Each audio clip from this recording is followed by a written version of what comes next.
Cold storage থেকে বীজ আলু তোলার পরেও বগুড়ার বাজারে খুচরা ৭০ থেকে ৭৫ টাকা আলুতে বিক্রি হচ্ছে। ভারতীয় আলু ৬০ থেকে ৬৫ টাকা।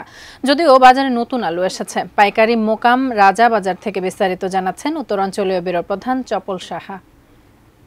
ধন্যবাদ।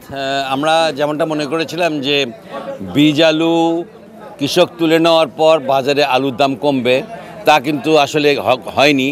আপনার আলুর দাম একই রকম রয়েছে। এখনও আমরা যেটা দেখতে পাচ্ছি সেটা হলো যে দেশি যে আলু স্টিক সেটা আপনার হলো ৭০ টাকায় বিক্রি হচ্ছে, আর বগুড়ার গোল আলু যেটা গোল লাল আলু যেটা সেটা বিক্রি হচ্ছে আপনার হলো ৭২ টাকা। আর ভারতীয় যে আলুটা এসেছে আগে ওই আলুটা এখন বিক্রি হচ্ছে ৬০ থেকে ৬৫ টাকা।